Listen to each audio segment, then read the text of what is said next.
Welcome back to Jeff Kenyan Live at Citizen Television, here with two youthful, ambitious senators. And I tell you, if you didn't think you would learn something at JKL, well, think again.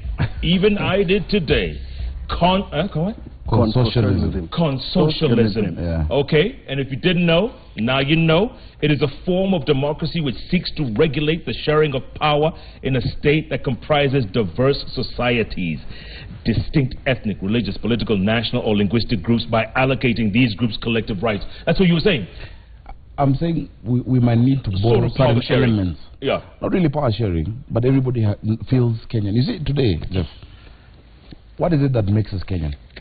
Apart from just being 45 million people who find ourselves within the same borders, we need to, and I'm glad, that, there's certain attempts towards moving there to define a Kenyan identity, that this is what it means to be a Kenyan, and build on that. And that is why, for instance, we said, look, let's build a party that tries to cut across communities. Let's run up with a slogan, Tuko Pamoja, or Tuevamwe, where you're from, or Tuyalala, where I'm from, or Tuehamwe, Wankanyakla, that actually everybody can find expression in. But it moves beyond that. You talk about equal opportunities. That no matter where you're from, no matter what your surname is, no matter where you went to school, you have the same shot at life with the guy next to you. That's a little idealistic, right? No, but that's the Kenya you must build. But now you're saying Wembe ni ule ule. Yeah, imagine. No, Wembe ni ule ule just means a few things. What does it mean? It means one, wananchi ni wale wale. No. It means tutafanya vile vile. Turudishe uhuru pale pale, state house. It's politics. And we're saying, look, even if we change the date and do it again, the guys who voted the same voters, they're going to come vote again. By the way, speaking. But what these guys are saying, they don't want IBC to be ile. And Ramuzi ya Maraga will be ile. No. By the way, that's politics. Dougie D says, hey, Itai Amutula Kilonzo represents the true console.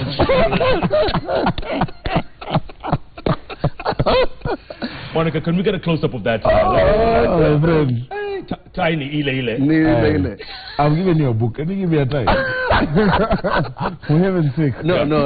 Not that one, but really, this one is a story. My good friend Mina Kageni, he says, and Mina, you're watching, I appreciate that because you have to wake up early in the morning. Yeah. He says, they're both young. Will he sleep? Does he sleep now? He says, you guys are both young.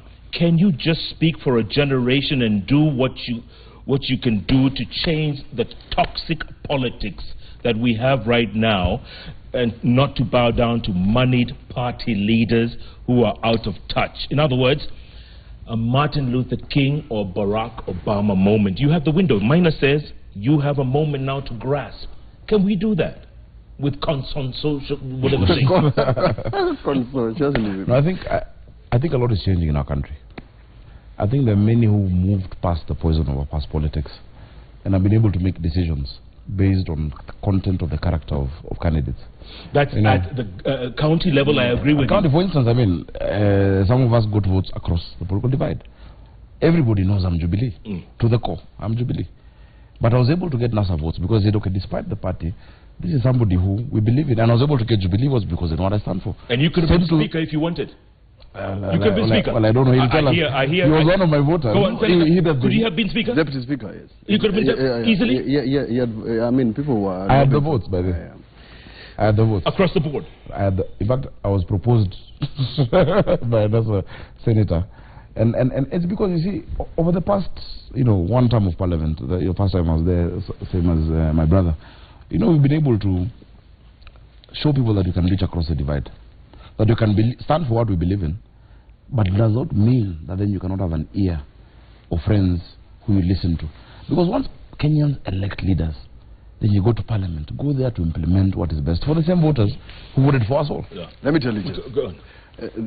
I'm not, while the position taken by Sakaja is very idealistic, the real position is that even the young people in this country will sit in a closed room and think in a tribal fashion. The developed countries, who is the president of Switzerland? Nobody knows. I mean, none of us know. Nobody knows. Okay. It's one of the best economies in the world. Yeah. Singapore, Switzerland, Australia, India. It is this thing, it is this bug that started at independence that when your treason becomes president, you will get resources, you will become rich, you own tracts of land, all those things, you become a landlord. It is associated with opulence. Presidents have used that position to dish either land, to dish money, to dish contracts, reward, and punish those who do not agree with them. So therefore, Jeff... How do you change that? By the time you do a metamorphosis, it's possibly a revolution. You have to divorce your thoughts, Jeff, that you do not belong to a community that thinks that it's their time to eat, that you're going to go to the ballot or to the tally, and you find that Sakaja can go and vie in central Kenya and get a vote. By the way, he could. That's what I'm talking about. Yeah, this guy could. Yes, on merit. You know what, on merit. I agree. On merit. I agree with what and also disagree. You know, there's something that Barack Obama said when he came to Kenya. People got many things. I only got one quote from him. He said that we need to look at Kenya not in terms of what it has always been, but in terms of what it must be. One generation can change the fortunes of a country. Some of the examples you've mentioned, for instance, Singapore, was changed by one generation. In fact, by one man, Lee Kuan Yew. He did it over 40 years, though. But it started, a lot of the changes started in the beginning. Yeah. The rest of it was reaping the fruits of what he had harvested. And if you read his book, From Third World to First World, you'll see how he had to deal with the issues of ethnicity. Yes.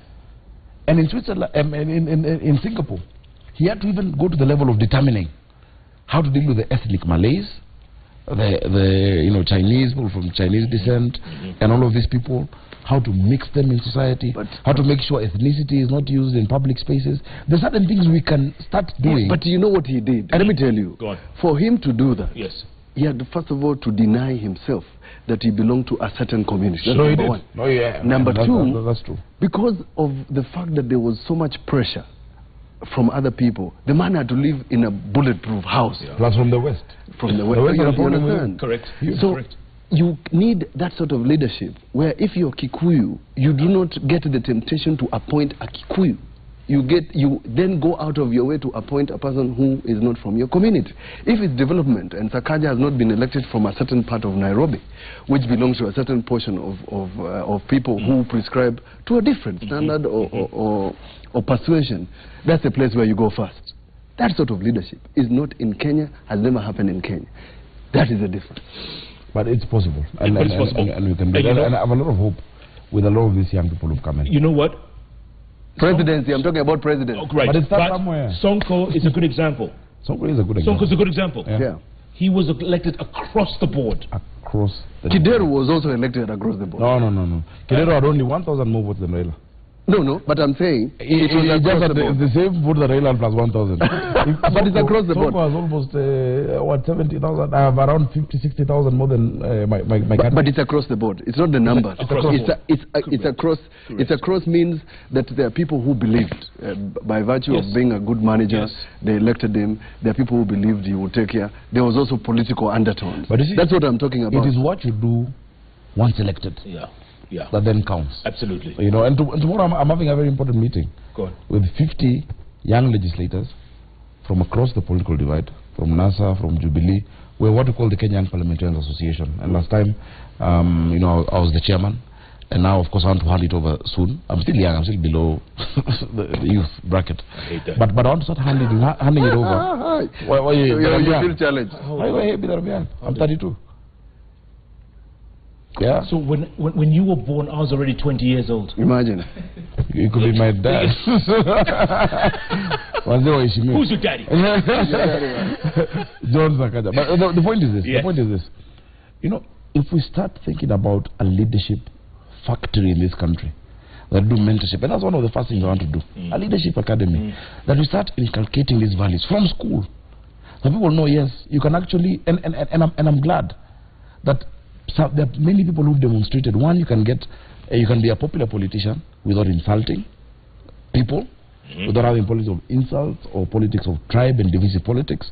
That you don't have to use money. Look at Mwirigi, 23 years old, from Igembe, campaigning on a bike. And he got there. But what we miss, because in the last parliament we had such examples, where we normally lose them is that once they come in, no one then mentors them and points them to the right direction. So now they fall prey to the poison of, let me tell you, Jeff, bad politics. Let me ask you both, before you answer, you were head boy, weren't you? Yes. Were you school captain? No, they couldn't appoint me. I was too cheeky. Still are. And look where you are now. Too cheeky. You were saying? The same thing, the same argument about say systems in terms of elections is the same argument about institutions. That you have elections all over the world. You have elections in America. I mean, the whole country went to. I had a meeting with a businessman today. He said, Mutula, we have not traded. The presidential elections stalls this country. Yeah. That's why you need to read chapter 10 of that book. So therefore, Jeff, it's not about the number of meetings he's going to have with these elected leaders, as youthful as they may be. These guys along the way are going to be caught up with this bag. It's our turn to eat. They're going to take money. They're going to turn a blind eye to an injustice. They are going to find people being shot by police and nobody's going to say anything. So what I'm simply saying is that we build institutions. And demystify the presidency. Demystify the presidency. That's it. That's why I say that this country, Maraga has provided an opportunity. To demystify the president? No. To demystify the country and the constitution in terms of institutions. So that every day, every time we go into an election, we will remember Maraga. So that now, a person in the seat of Chebukati should have a Maraga moment in his life. And say, I am going to stand for truth. That's about 10 years from now, maybe 15. Jeff, what are you talking about, Jeff? How can you be so skeptical? You just said... You need to repent. Jeff, I don't like the pessimism that's going on. Yes, there's a lot of pessimism. And I'd rather remain unapologetically optimistic without being recklessly naive. Yes, we need to build institutions, but more than that, we need to build character. Because even those institutions will be run by men and women. But if they're men and women whose moral radar is about who gets what, who can get the most, the quickest, you know, it's about shortcuts. You know, it's about that, for me to get by, I must insult Mutula and be known as the loudest guy who fights all these people, and not what I believe in. You know, then no matter how strong the institution is, the people driving those institutions will fail. Kenya has some of the strongest institutions in Africa. And many times, because we're looking inward, we don't see it. No. Many times, we have some of the strongest. Name me 5 countries with strong institutions in Africa. Let me say this. You cannot. But let us build character. Are we too self-critical, though? We're really critical. But you know, Jeff, you cannot expect that a kid, and that's why I'm glad with some of the things we want to do in Nairobi, together with my friend Governor Sonko. You know, and I'm glad today my sister Lachi was elected speaker. Congratulations, though. You cannot expect a child who knows that it's okay to cut lines in school, then after a few years is overlapping in traffic, and then when a cop comes, bribes them, that in 15 years after that, when he becomes a minister, not to take a bribe. It can't happen. You have formed that person. You must build character. When I mentioned Maraga, all of you dismiss me.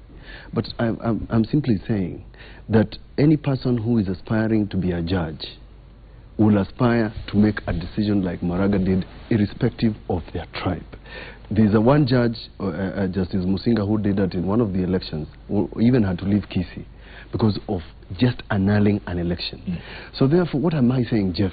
Even when these gentlemen in the National Assembly are vetting, they check, this guy is from which village, that sort of thing. Dr. Mahathir, the creator of the Twin Towers in Malaysia, is a sought-after man. When he was doing the twin structure in Kuala Lumpur, people thought he was crazy.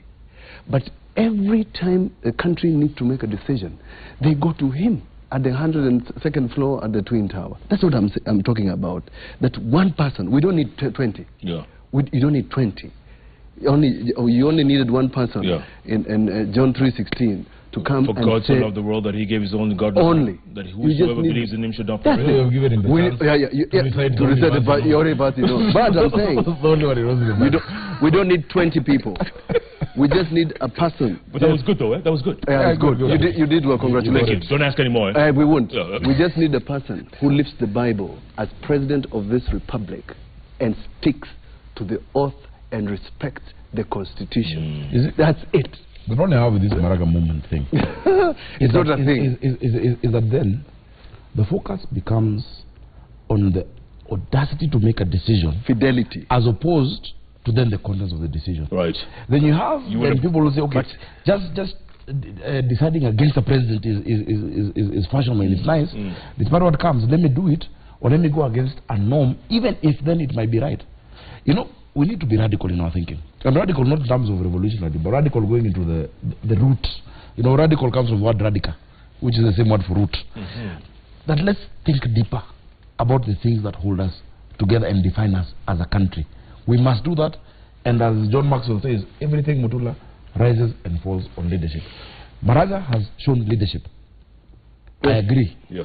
But he has failed, in my opinion, in terms of the content of the move. decision is a decision. Maraga would as well have shown leadership in being forthright and honest, as people say he has been and whatnot, in actually bringing out the truth of the election. 21 But days. you know, the fidelity of this election is the reason we go to an election is to discern what the will of the people is. That's it. Was it discerned? Let Was me it tell you, obvious? Was it visible? It was. You know, it was. Everybody knows, even you, Mutula, you know. No. Let me tell you, Jeff. Everyone knows. Even It's a moment. It's a constitutional moment. And it's a constitutional moment that we should all understand. it feels So nice to know. 2013 was not a constitutional moment. It was a constitutional moment for Mutunga. Justice Mutunga. But Justice Mutunga, instead of making a decision, ended up making a statement that this is an economy of bandits. It's either they kill you or you go to exile. What is that? You know what I'm saying? So you need a person who is prepared. In fact, Jeff, some of these decisions can be very costly, either to your life or anything. But just make the decision. Make the decision which is the right decision. The decision for people to corrupt police officers. Yeah. The decision for a judge to look the other way. The decision for a leader to allow his people. Like the way, Jeff, people were shot. Yeah. Live bullets. Why haven't there's nobody in this country who has said it was a mistake for you to shoot a child? Why haven't we charged a single person? That is what is called a constitutional moment, where the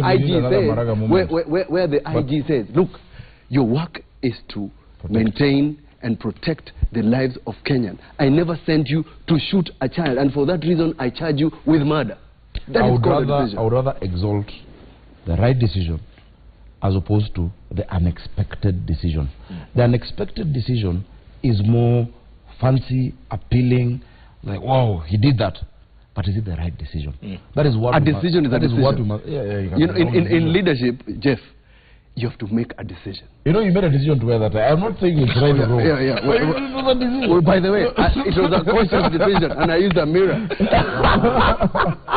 and I tell you, it's just a demonstration that the future is really bright. And you know what? And you know what, Mutula? Bright. That's a Mutula moment. It is a Mutula moment, yes. The future is bright. You know, you might start some fashion, eh?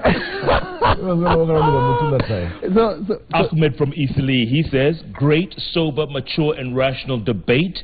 Sakaja Johnson and Senator Mutula, this is the Kenya we want. Both of you know this gentleman called Jaro Soja. Oh, Jaro. Gor Mahia number one. 001. He says, these guys are both my friends. But ask them, Jeff, why politicians don't pick up their calls when they have been elected. Both Senator Mutula Jr. and Senator Sakaja don't pick my calls. Really? And I disagree with Jaro Soja because you always pick calls. I pick calls. What do you mean? You always call me. He says he calls you, you don't pick. You text me sometimes. It's possible that you can call Sakaja when he's at a place we know across here where people don't pick calls. Or leave their phones. You know, that sort of place. Leave the phones. Leave the phones. Watch a simple. That sort of thing. But ask him to call me tomorrow. You tell him. He's listening to you. Send a message or something. Jeff, by the way, you know that thing of calls. I understand. You always take. I understand the pressure. You've just in my how many times my phone is lighting up, and I think we need to understand. Sometimes, most times, it's not that we see and ignore. But I mean, I have 840,000 people who voted for me. I have another maybe 600 who didn't. But when they called, they say they did. If all we did was to pick calls, that's all we do. But I think it's for us as leaders, and that's why I want to set up multiple offices across the city. Secretariat. You know, and this is something we must discuss. You know, because imagine I have 17 constituencies. And I'm going to have one office in Nairobi. Yeah. I told you that 2 constituencies will also have one office. So with my own funds, I'm going to make sure every 2-3 constituencies have an office where you can go, be attended to, raise your issues, and we see how we can. I told Sakaja in the last parliament that senators were sufferers. He left. He has 17 constituencies. I have 85 wards, but I want the allocation for one office. Imagine. You know, and you see, when you raise some of those things, people say, oh, don't give me the money. Set up the place where somebody in Dandora can come to. I want to set up one in fact, as you're saying, the place where I got the least number of votes is where you should start. Ward in Kibera. I want to set up my first office there. Saragombe, Roraka. I want to go to now Kawere, I got a lot of votes. Dandora, where not. So that people can feel served.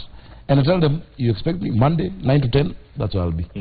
And Monday afternoon, this one. And then the other week, on Friday, then I'll be in this other area. So that we can actually serve, and I love doing it.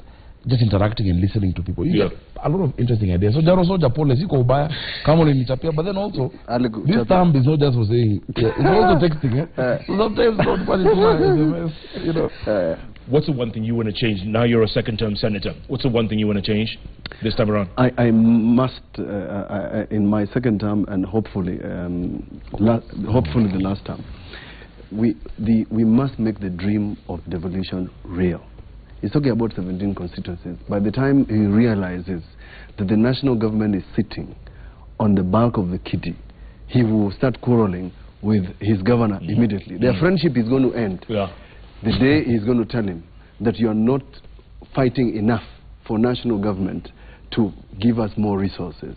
So the point of departure between Sonko and this gentleman, my friend here, is the portion where he's going to sit with the president and tell him, Mr. President, the devolution and the resources that you're giving to Nairobi are not enough.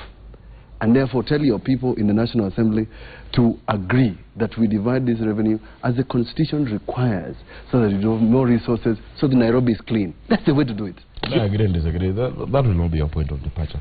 I understand the intricacies of devolution. In fact, the first real journal on fiscal decentralization after the new constitution was written by myself with the ICJ. And in that book, which I gave you a copy, or I'll give you a copy. Yeah, I did. You guys read a lot, I wrote that book with the International Commission of Jurists about the operational framework for fiscal decentralization. And it talks about the 4 principles of devolution. And the areas you must look at, number 1, is what are the expenditure responsibilities. So that we know these are the functions of a county and a national, and this is what they cost.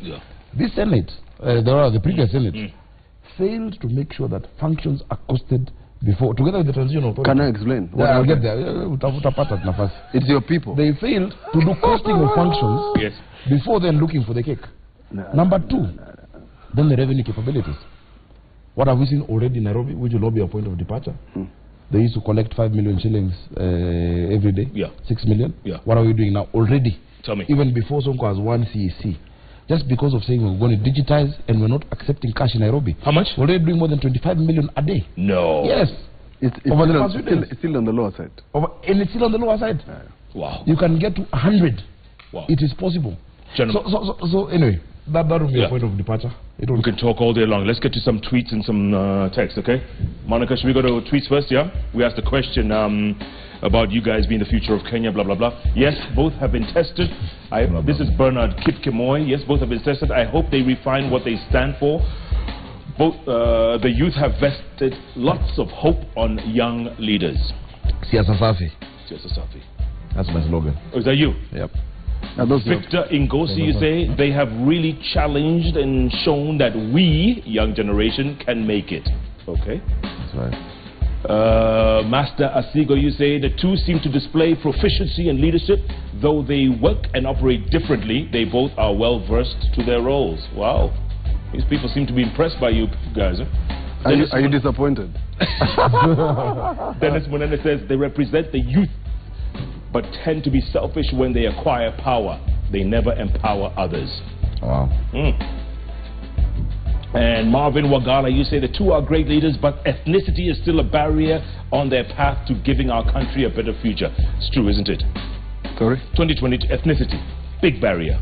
That's what I've been talking about. Yeah. That's what I've been saying, Jeff. No, it's true. I agree. I agree. It's true, but it must change. It must change. It must change. Couple of SMSs. Job, you say they are the finest and second to Robert Oko. Wow. That's kind words. Jomo Gigi. Jomo Gigi?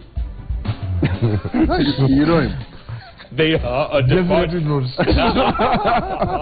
They are a departure from the usual old guards.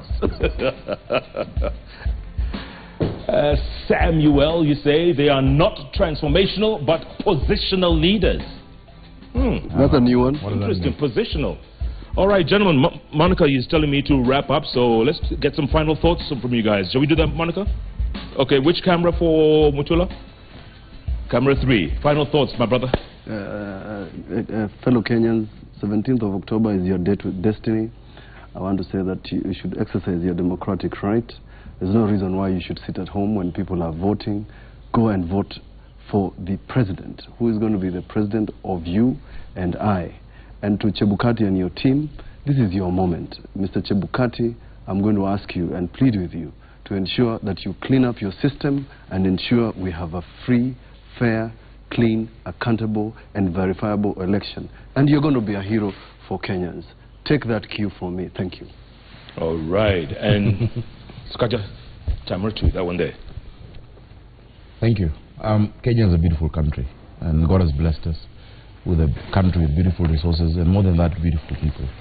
As we go towards this re-election or repeat election, let us remember that even after the 17th, we remain with one country called Kenya, and I'm confident that Kenyans will go to reaffirm the fact that no matter who might have made a mistake, Kenyans did not make a mistake on the choices they made on the 8th of August.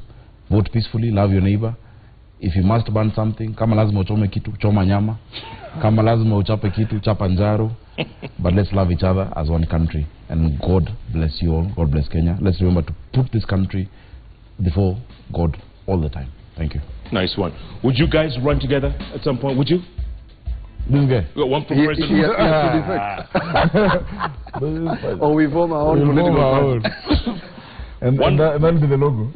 This will be the logo. The colors. One last request or plea from Fred Obaj Machoka. Fred, watching, he says, could you ask my two good friends to ask their bosses to stop hurling disrespectful epithets at the Supreme Court?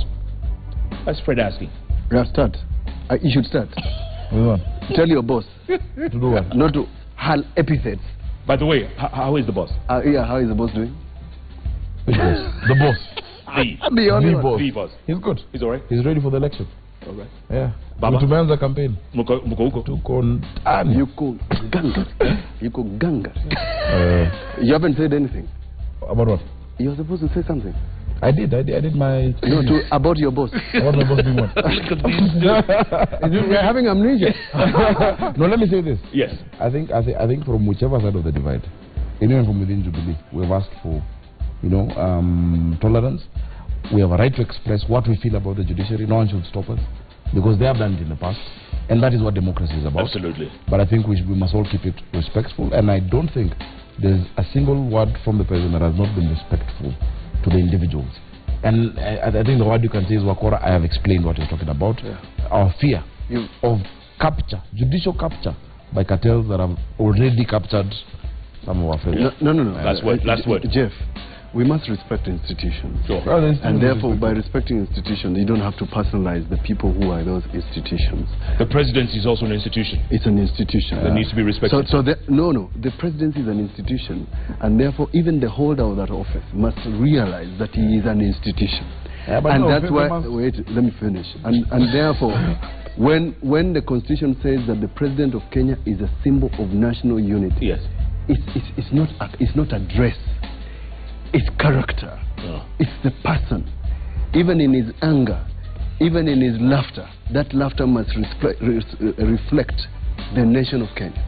Thank you. Right. Well, I think the famous Kotibandia phrase, you know where it came from.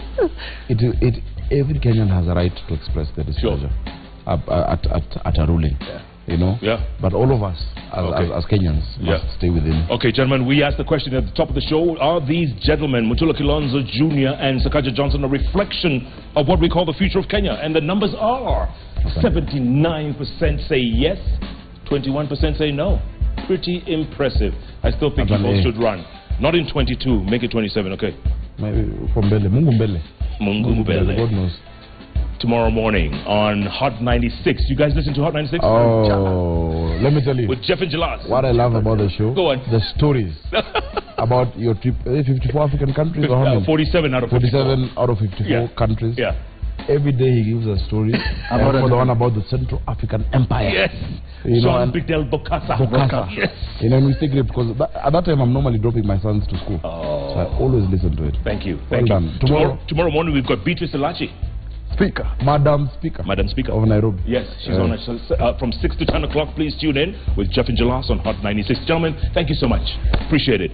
Let's do this more often. I always say let's keep talking because the moment we stop talking is the moment we start fighting. Yes. And you know you don't want to go down that slippery slope. Thanks so much for being a part of JKL. You know, if it's Wednesday, it's all about JKL. Those 3 letters on the keyboard that follow each other. JKL. And JKL is powered by Telcom. Telcom, moving with you. Thanks so much for being a part of the show. Next week, new week, new show, new guests, new theme. Stay tuned. Thanks so much for being a part of it. I'm Jeff Koinange. Good night. Good luck. God bless.